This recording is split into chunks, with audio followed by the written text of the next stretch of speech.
여러분들 이제 화면에 한 사람이 사진이 나올 겁니다.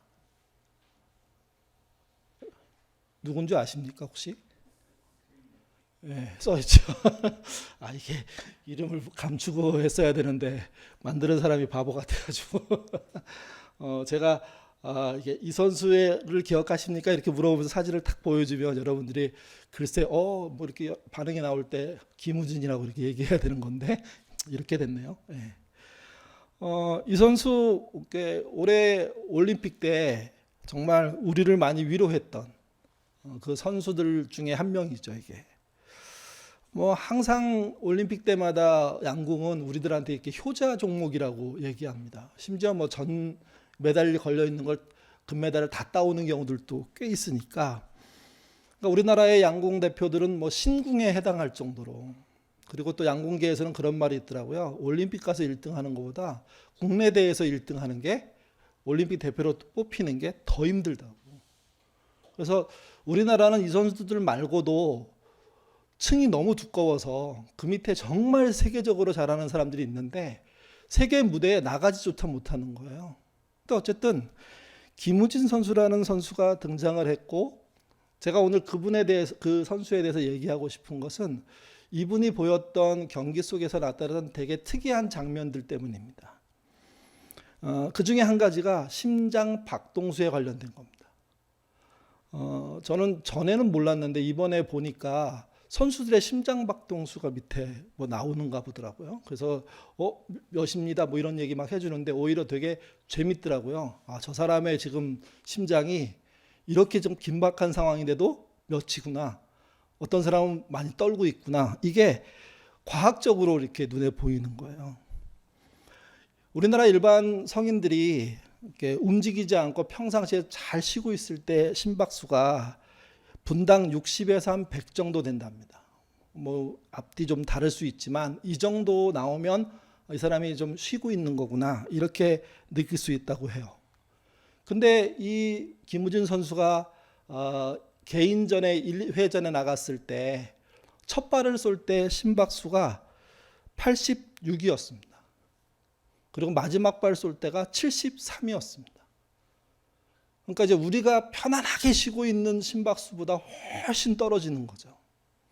해석이 분분합니다. 아마 선천적으로 타고난 사람일 것 같다, 또는 얼마나 연습을 많이 했으면 저런 상황에서 떨지도 않냐.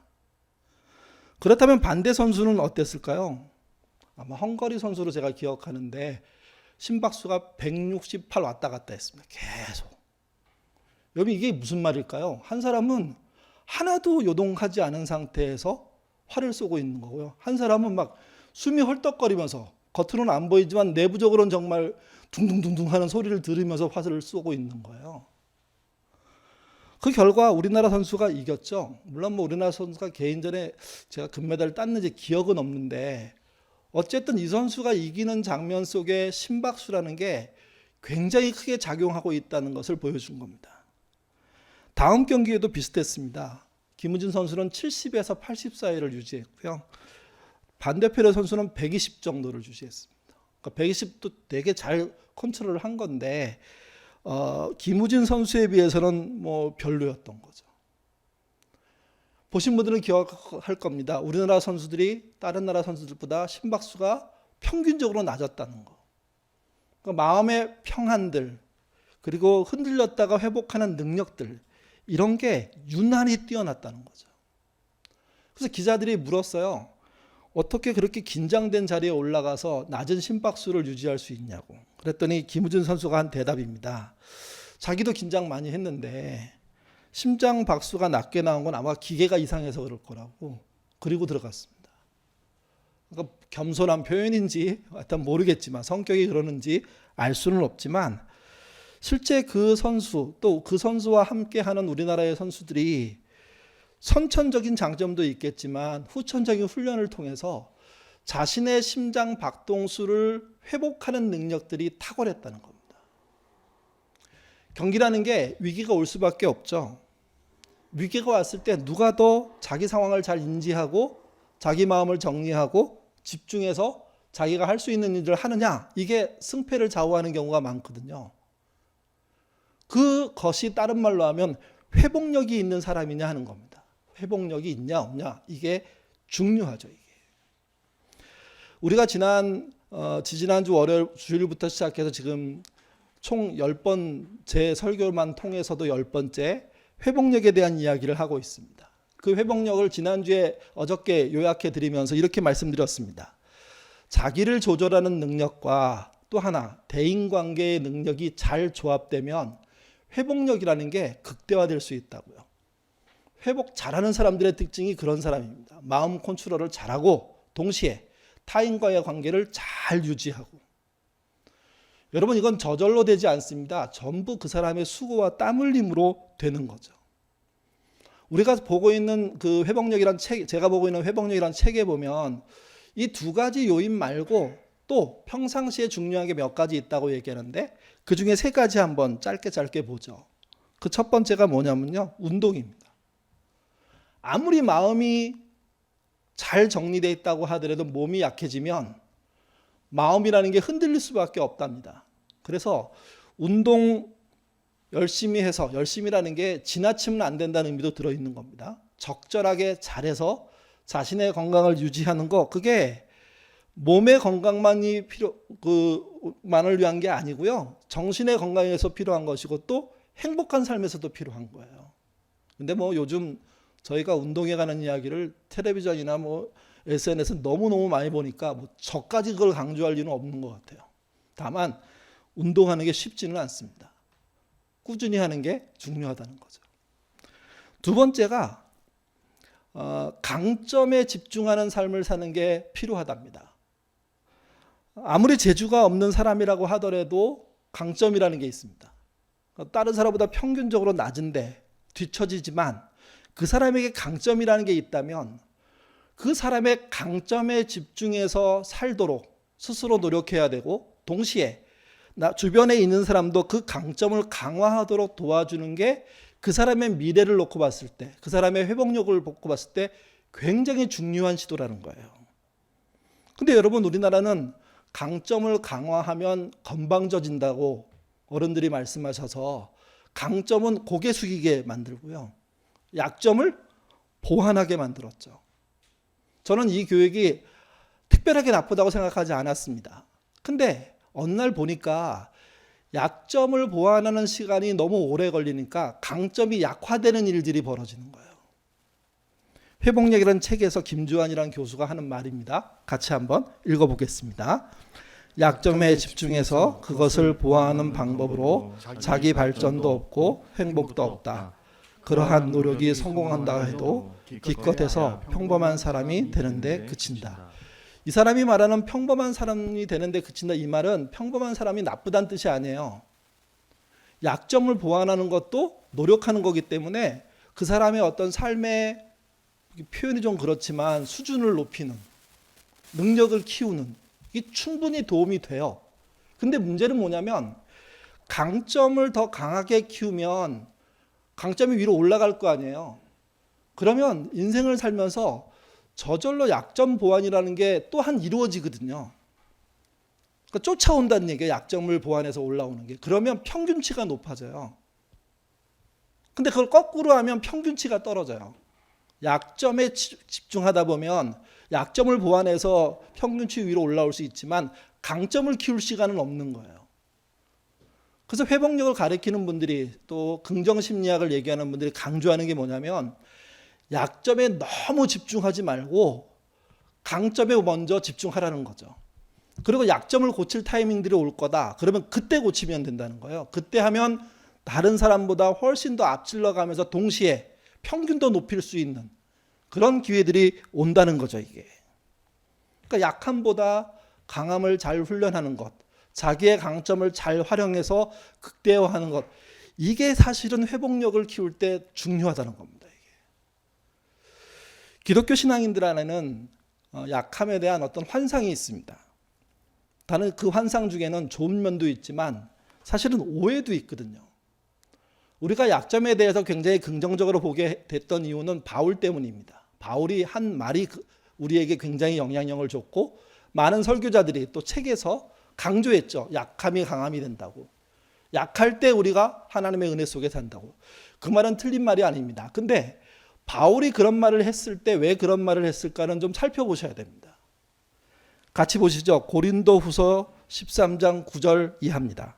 같이 우리 한 목소리로 읽어보도록 하겠습니다. 나에게 이르시기를 내 은혜가 내게 족하도다. 이는 내 능력이 약한 데서 온전하여짐이라 하신지라.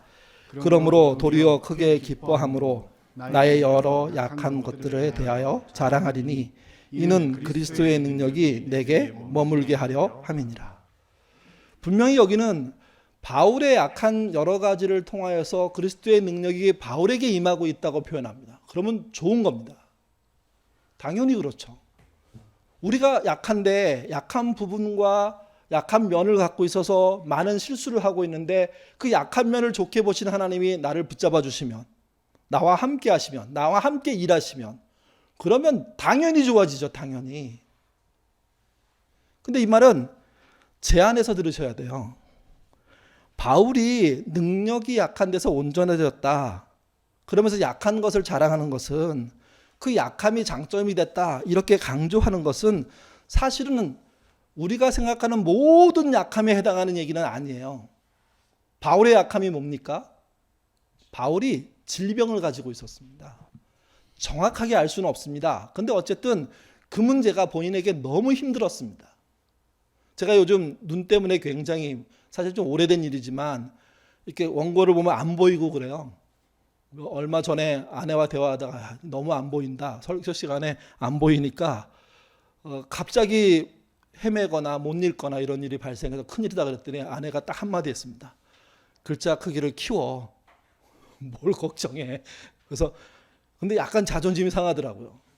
난 한 8도 보고 7도 보이고 막 이래야 되는데 아내가 말하는데 지금 몇으로 이렇게 프린트 하는데 제가 11포인트로 프린트 하거든요. 그랬더니 15로 키워. 그러면 걱정이 없어. 듣고 보니까 그래요. 그래서 15까지는 못 키우고 지금 13까지 키워서 오늘 이렇게 실험적으로 보고 있는데 생각보다 잘 보여요. 네. 여러분, 눈이 나쁘다고 했을 때 바울의 얘기 연결시키면 눈 나쁜 게 강점이 될 수 있다는 얘기잖아요. 근데 반대로 생각해 보세요. 눈을 치료할 수 있는 방법을 뚜렷하게 알고 있는데 그걸 강점으로 쓸 이유가 있나요? 그냥 글씨를 키우면 되는데, 종이 한 장 더 프린트하면 끝인데. 바울은 치료할 수 없는 병이었어요. 치료가 안 되는 병이었어요. 그 당시의 의료 기술로는. 하나님께 여러 번 기도했죠. 이것 때문에 내가 너무 힘듭니다. 아마 그도 눈이 안 보이는 비슷한 질환이라고 설명하는 분들이 많던데, 어쨌든 안 보이니까 읽을 수 없고 쓰기 힘들고 썼던 걸 해석해내기 힘들고, 이 과정을 겪으면서 제가 그래도 남들 앞에서 갖고 말을 전하는 사람인데 메모라도 보고 해야 될 거 아닙니까? 근데 이렇게 고통스러운 게 과연 내게 필요합니까? 하나님 해결해 주십시오. 당연히 할 수 있는 기도예요. 많이 했어요. 안 된 거예요. 그랬더니 생각을 바꾼 거예요. 야, 내가 이렇게 필요한 일을 하겠다고 하나님께 매달리고 있는데 안 주신다면 안 주시는 이유가 있는 거 아니야? 그렇게 생각하는 게 맞는 거 아니야? 해서 바울은 생각을 뒤집어요. 내 연약함을 그대로 가지고 가고 싶어 하시는 하나님, 치료해 주시지 않는 분이라고 생각하니까, 그러면 거기 이유가 있다. 내가 이 약한 부분을 통해서 분명하게 하나님을 더 의지할 수밖에 없는 삶의 영역들이 생길 것이고, 그로 인해서 나는 더 강해질 수밖에 없다. 본문의 해석은 그런 내용이에요. 그런 내용. 내가 약함을 보완할 수 있고 내가 약함을 키울 수 있고 강함으로 바꾸기 위해서 천천히 나갈 수 있는데, 그거 하지 않으면서 약하기 때문에 은혜 받을 수 있다고 얘기하는 건 바울의 이야기하고 완전히 다른 겁니다. 바울은 안 됐어요. 아무리 노력해도 안 된 거예요. 기도해도 안 된 거예요. 그러면 그는 그렇게 받아들인 거죠. 이렇게 된 데는 특별한 뜻이 있을 것 같다. 이대로 살자. 그리고 이것을 통해서 어떤 일이 벌어지는지 더 열심히 노력해보자. 그런 마음을 가진 거죠, 이게. 결국 바울은 어떻게 됐냐면 치료되지 않는 그것으로 인해서 하나님을 더 구체적으로 알게 됐고, 하나님의 능력과 권능을 따라가는데 믿음이 훨씬 더 출중해진 겁니다. 오히려 그래서 그의 말대에 따르면 약함이 강함된 거죠. 그러니까 우리의 약함이 괜찮다는 이야기는 바울식에 이해해야지 괜찮은 거지. 약하게 만들어 놓고 약하게 방치하면서 괜찮다고 말하면 안 돼요. 근데 사실 사람의 약점을 보완한다는 게 쉽지가 않잖아요. 힘겨운 일입니다. 근데 이 회복을 얘기하는 분들은 그래서 약점은 잠깐 접고 강점에 집중하라는 거예요. 강점이 크면서 약점도 따라 올라올 수 있고, 그러면서 여유가 생길 때 약점을 보완하기 시작하면 훨씬 더 능동적으로 이겨낼 수가 있다는 거죠, 이게. 여러분, 이혼하는 부부들, 부부의 갈등 또는 친구와의 갈등, 부모 자식 간의 갈등, 이 갈등을 일으키는 인간관계 속에서의 가장 중요한 어떤 문제들이 여러 개가 있는데, 그 중에 한 가지가 서로 약점을 가지고 싸우는 거예요. 만나면 약점 얘기를 하는 거예요. 너는 그래서 안 된다는 얘기를 계속하는 거예요. 그래서 이혼이라는 게 생기는 거죠. 이걸 다른 말로 할 때 성격 차이라고 얘기하는 겁니다. 그래서 친구 숫자가 줄어드는 겁니다. 왜? 서로 그냥 이해하고 덮어주면 좋은데 너는 막 옛날부터 그랬어 라는 이야기를 꼭 하고 싶은 거죠. 내가 너 고등학교 만났을 때 그때부터 지금까지 그러는 거야. 그렇게 얘기하는 친구를 행복하게 바라볼 사람이 어디 있어요? 내가 너를 키울 때부터 그랬어. 아이가 그러죠. 엄마는 내가 언제부터 늘 지금까지 그래왔던 거야. 이 말 속에 서로의 약함을 공격하는 마음들이 있는 거죠, 이게. 그래서 회복력을 키우려면 강함에 초점을 두셔야 됩니다. 강한 거를 잘 키우셔야 됩니다. 아이들을 키우려면 아이의 강함을 먼저 잘 키워주면서 약점이 뭘까를 들여다보시고 그것을 기분 나쁘지 않게 고치는 것을 해주는 거죠. 걔가 기분 좋게 받아들일 때 설명을 해주는 거죠, 이게. 그게 두 번째입니다. 회복력 세 번째는요, 감사하는 겁니다. 불평 불만을 잔뜩 가진 사람이 건강하게 살기 쉽지 않습니다. 근데 뭐 꼬장꼬장한 어르신이 오래 사는 경우도 있잖아요. 정말 난해한 분이 오래 사는 분도 있습니다. 그러니까 뭐 통계가 100% 맞다는 뜻은 아닌데, 불평 불만을 잔뜩 가지고 비방하면서 사는 사람이 건강한 삶을 살기는 근데 쉽지 않습니다. 여러분, 양궁 선수가 한 발을 실수했어요. 10점에 들어가야 되는데 한 7점 정도 들어갔어요. 그러면 이제 몇 발이 안 남았으니까 완전히 흔들려 버립니다. 그런데 한국 양궁 선수들이 훈련받는 이야기를 들어보니까 그런 경우에 그것을 더 큰 것으로 덮도록 훈련을 했대요. 실수를 큰 것으로 덮는다. 이게 무슨 말일까요? 실수를 한 번에 덮을 수 있는 생각을 해내는 거예요, 본인이. 일상에서 우리의 실수를, 우리의 삶의 어려움들을 한 번에 덮을 수 있는 게 뭐냐? 그게 심리학자들이 말할 때는 감사라는 겁니다. 감사가 넘치면 나머지는 다 덮어진다는 거죠. 여러분, 화면에 또 설교 안에 그래프가 3개 나옵니다. 첫 번째 건 분노, 두 번째 건 휴식, 세 번째 건 감사의 심박동수입니다. 여러분, 분노의 그래프를 먼저 보시면 어떤 모양으로 되어 있습니까? 뭔가 되게 이렇게 급진적으로 막 오르락내리락을 반발하는 모양으로 되어 있잖아요. 근데 여러분, 휴식의 모양도 비슷해요. 휴식의 모양. 휴식과 분노의 공통점은 뭐냐면 그래프가 삐쭉삐쭉하다는 거예요. 팍 올라갔다 떨어지는 건 여전하다는 거예요. 폭이 작은 것뿐이지. 근데 감사의 그래프에서는요, 앞에 있는 분노와 휴식의 그래프하고 완전히 다른 모양을 보이는데, 그게 뭐냐면 오히려 폭이 넓어요. 그리고 완만해요. 바뀌는 속도가. 그러니까 감사라는 상황이 그 사람에게 얼마나 큰 힘을 줄 수 있는지, 흔들리지 않는 마음을 줄 수 있는지, 여유 있게 움직이게 할 수 있는지를 그냥 그래프가 보여주는 거예요. 그러니까 사람이 감사할 줄 안다는 것은 저런 그래프를 그려낼 줄 안다는 것이고, 일상에서 다양한 변화가 있음에도 불구하고 이 감사로 그걸 덮을 수 있다는 겁니다. 위장한다는 뜻이 아니에요. 감사로 이겨내는 힘들을 갖고 있는 거죠. 그러니까 기본적으로 이런 사람들은 심장에 대한 부담이 적습니다. 여러분, 심장에 대한 부담이 적다는 게 건강에 얼마나 중요한 건데요. 그러니 그런 평안한 상태에서 뭐가 시작되냐면 회복이라는 게 시작되는 거죠. 회복할 수 있는 여력이 훨씬 커지는 겁니다. 그래서 우리나라 사회에서도 교회에서도 심지어 절에서도 공통적으로 말하는 게 감사하자고 얘기하는 거잖아요. 근데 이 이야기는 성경에서도 똑같아요. 이거는. 저는 억지로 감사하게 하고 일기 쓰게 하고 발표하게 하는 건 옳다고 생각하지 않습니다. 진짜 우러나오는 감사가 생겨나는 삶을 사는 게 필요하죠. 그렇게 감사를 찾아내는 게 필요하죠. 이게. 그러니까 감사할 줄 안다는 게 뭘까요? 이렇게 예를 들 수 있습니다.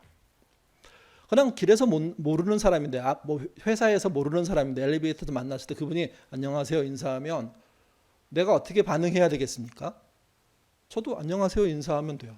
그게 사실은 감사의 가장 저는 중요한 포인트라고 생각해요.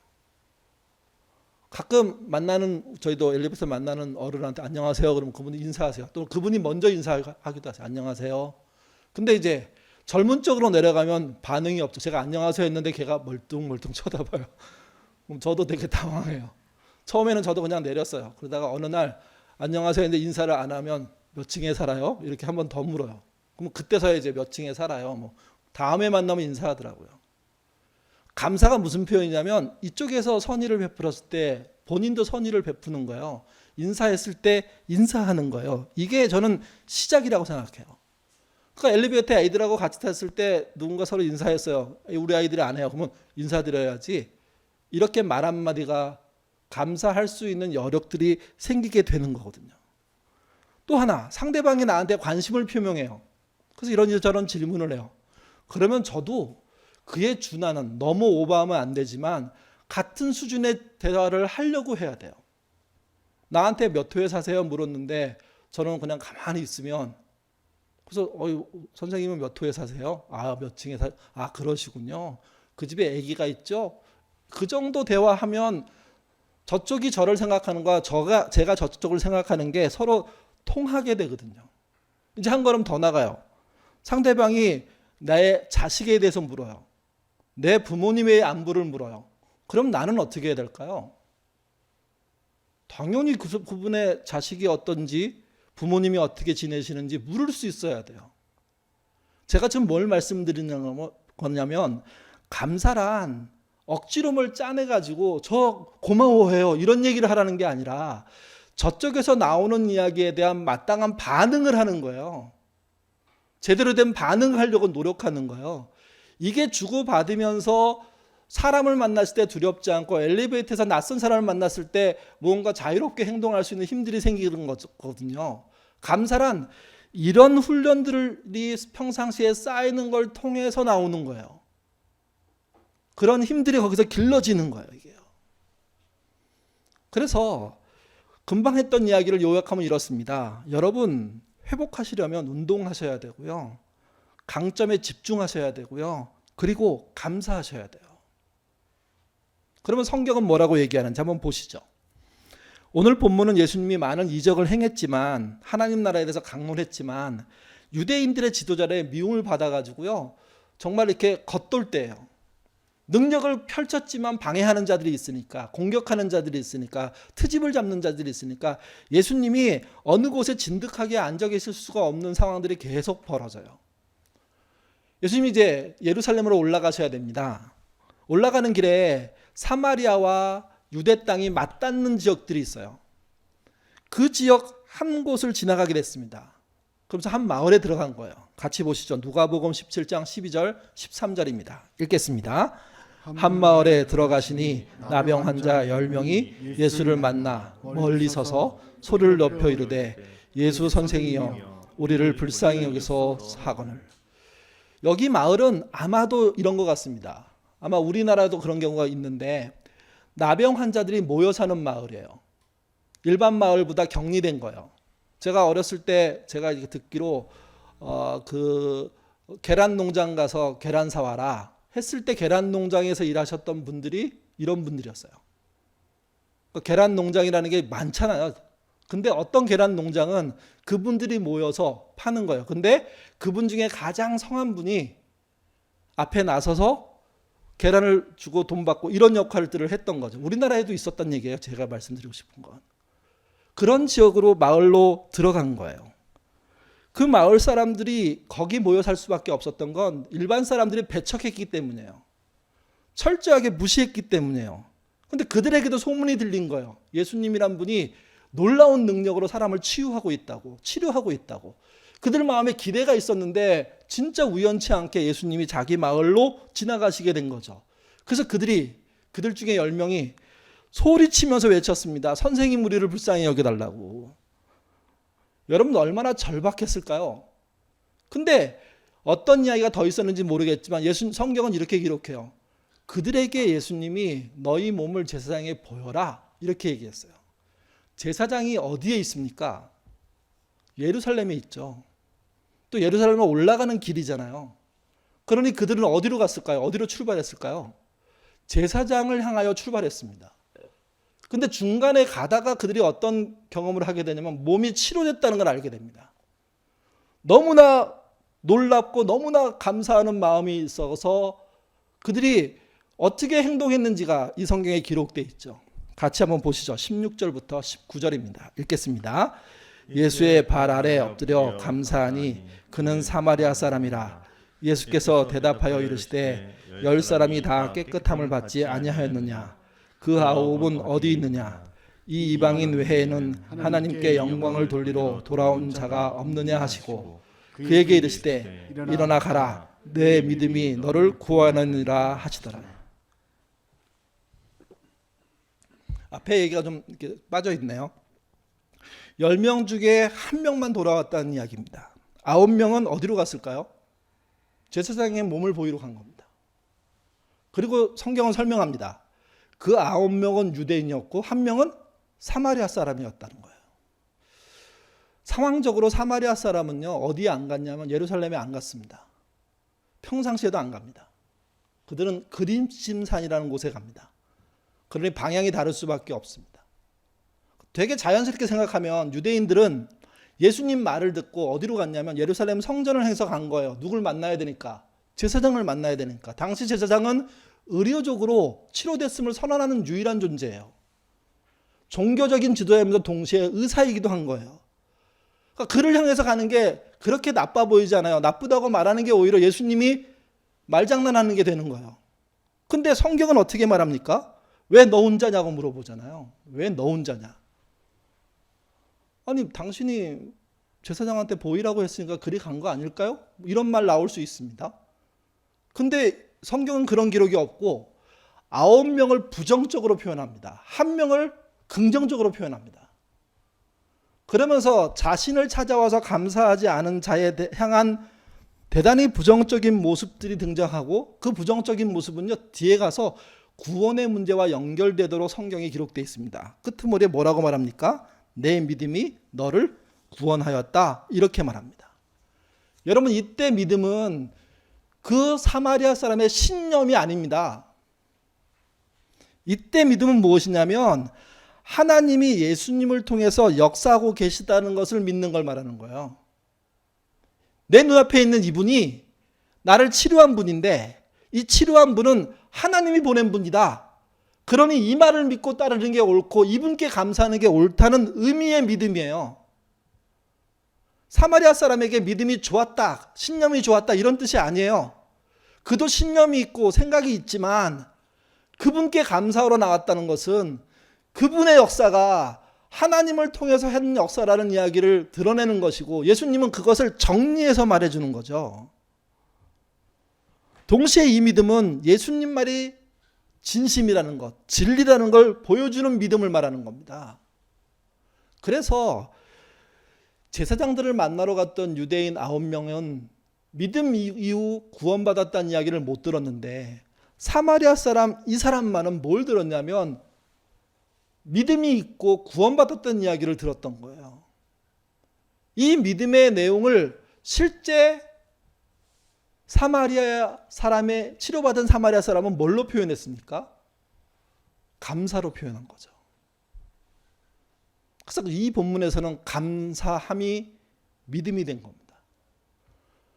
진정한 감사함이 하나님을 높이게 된 겁니다. 그리고 주님은 사마리아 사람이 다 이해했는지 모르겠지만 내 믿음이 너를 구원했다 이렇게 말씀하시고 그 자리를 떠나신 겁니다. 우리가 일상에서 말하는 누군가에게 감사하는 게 우리에게 참 도움이 됩니다. 우리가 회복할 수 있을 때 참 도움이 됩니다. 그 말은 사회적으로 통하는 말입니다. 근데 오늘 본문에서 감사는 그걸 넘어서는 말입니다. 우리가 누구에게 감사를 해야 되느냐? 하나님께 감사해야 되고 하나님의 일을 하는 사람들에게 감사할 필요가 있다는 이야기를 해주고 있는 거죠. 그 감사가 우리에게 끊임없이 흘러넘치기 시작할 때 하나님께서 하나님이 이렇게 하시는 일에 참여하는 사람이 결국은 신자들 아니에요. 믿는 사람들 아니에요. 그리고 저는 한 걸음 더 나갈 필요 있다고 생각해요. 그게 뭐냐면 믿지 않지만 정말 선한 일을 하는 사람들, 심지어 믿는 사람보다 착한 일 속에서 일하는 사람들, 그 사람들에게는 믿음은 없지만 저는 뭐가 있다고 생각하냐면 하나님이 갖고 계시는 진심은 있다고 생각해요. 그래서 그들에 대해서 고마워할 줄 알아야 돼요. 믿음이 없으심에도 불구하고 이 땅에 나라를 지켜주시고 법을 지켜주시고 경제를 수호하시고 과학을 발전시키시고 여러분 선생님으로서 애써주시고 정말 일상의 마을에서 짜잘한 일을 하시면서도 법 없이 살 수 있을 정도로 착하게 사시는 그분들은 우리가 정말 고마워해야 될 분들이에요. 이게.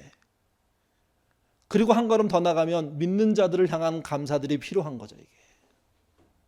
말씀을 마치겠습니다. 여러분 하나님을 감사하십시오. 하나님께. 그리고 여러분과 함께하는 사람에게 감사해야 됩니다.